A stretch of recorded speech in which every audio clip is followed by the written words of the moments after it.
Hello everybody, welcome to this GameWare's brand new venture, Porowhita Zoo. Thank you so much for joining me again. This is the second episode of our Porowhita Zoo series, and this is the first enclosure for our zoo as well, so exciting times. We are starting with the lions. It was going to be tigers, but I changed my mind halfway through the build, and I'll probably go into that later on. This idea actually started off with a land bridge that connects the two separate sections of this enclosure that I am building at the moment. I wanted to have a bridge that passed over the path and created the opportunity of a lion or a tiger passing overhead as you enter the zoo. It was always going to be around the entrance, but it quickly evolved from being just inside the entrance to being the entrance itself, which I think is a lot better. I took out the tick office and replaced it with this land bridge, which I think I mentioned in the first episode as well.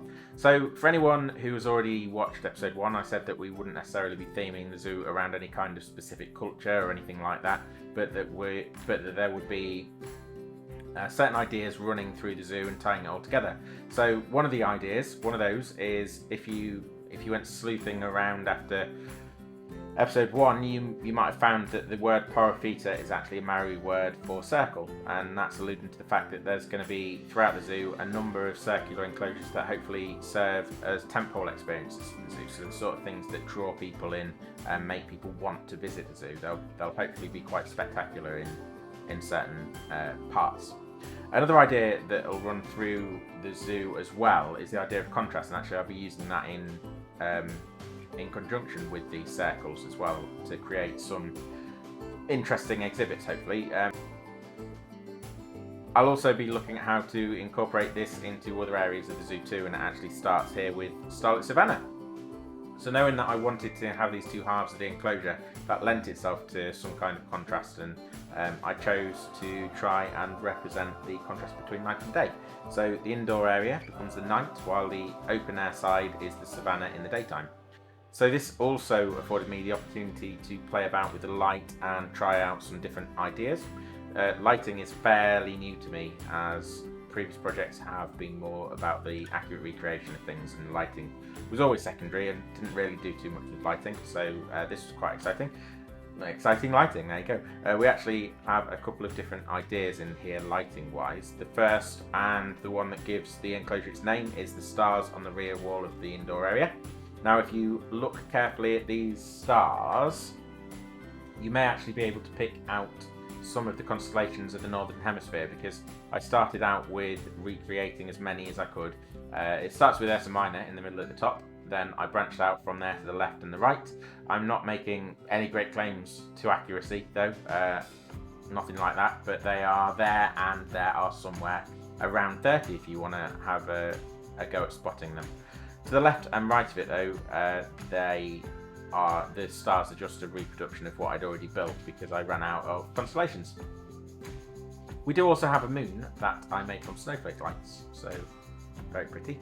I chose to make this and the butterflies a cooler colour than maybe people would expect for a savannah enclosure.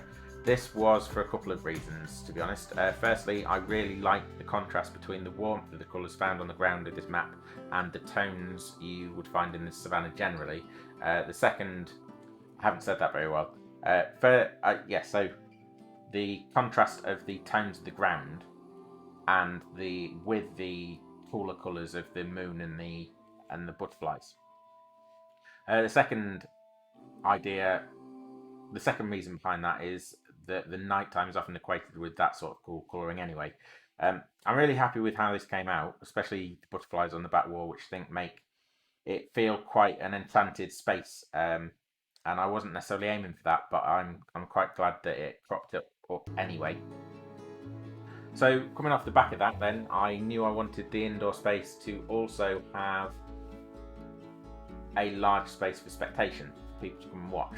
A space where people maybe would eat their dinner, eat their picnic, and also have a chance to see the lions at the same time. So the inspiration for this comes from a zoo called Twycross Zoo, which is reasonably local to us here in the UK, and they have a snow leopard enclosure at the entrance to the zoo, which also doubles up as a food court. The window into that enclosure takes up the entire wall on one end of the court, on one end of the food court. I like this sort of approach because it gives people the opportunity to linger a little while and give themselves the opportunity to observe certain animals over a long period of time than they maybe would normally give it. Generally, if you spend a little bit more time observing the animals instead of rushing through the zoo snapping photos, you're more likely to be rewarded with something interesting and worthwhile from the animals. Making a space where visitors can sit and do something they have to do anyway, eating, seems to me to be encouraging that. So yeah, I think that's what's going on at Tripos. It's even more important actually there with the snow leopards, because they are notoriously elusive. So the chances of you sort of breezing past there and spotting a snow leopard are very low. You actually need to spend a little bit of time there to maximise your chances. The lighting here on the ceiling over the benches is actually inspired by a Radiohead tour. So the album In Rainbows, if you haven't listened to it, you should give it a go because it's brilliant. When that came out, the staging for the tour, we went to see it at Victoria Park in London, and the staging for it had all these neon tubes of different lengths that rose from the floor and dropped from the ceiling like stalactites and stalagmites. They used these to create all kinds of amazing lighting effects that change with each song. I'd suggest looking it up on YouTube, but from my experience, the spectacle of that show has actually been lost in translation. We didn't have the phones, to be honest, for it at the time. They just weren't up to snuff, and they certainly didn't do it justice. At least as far as I'm concerned, when I've been looking for it in the past to try and re-experience it. So yeah, I like the idea of this being a sort of neon cave with light dripping down from the ceiling, and I also think it works well as a contrast with the cooler lighting inside the enclosure. So the last thing I wanted to highlight before I leave you to enjoy the rest of the build was the approach at the very front of this enclosure. It's inspired by the placement of the elephants at Chester Zoo, another UK zoo which you might have seen me recreating in other videos on our channel. So at Chester Zoo you can go and visit the elephants. You can enter the elephant house and see them in the paddock outside without buying a ticket into the zoo. I think it's a bit of a Trojan horse approach by letting people engage with the elephants. The build was the approach at the very front of this enclosure.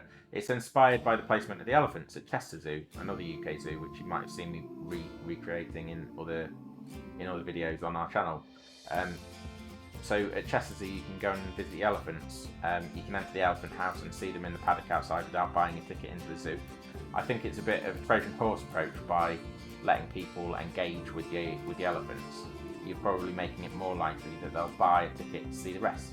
And that's what I've tried to incorporate into this build here. So we've got these large windows at the front that look into the two caves, and across both sides of the enclosure there's obviously also the bridge over the entrance as well. All of that together means that the chance of you seeing a line before you even get into the zoo are pretty high. And I imagine that glimpse would be quite enticing if you sort of found yourself looking at a line before you'd even paid your ticket price. So overall, I'm actually very happy with how this build has turned out. I hope that you agree that it's been worth my time. If you do like it, then it will be available on the workshop as soon as the video goes up, and the link for that will be in the description below. So if you're watching this, then it is available to put in your own zoo right now. Just search for Porowhita Starlit Savannah and it should pop up.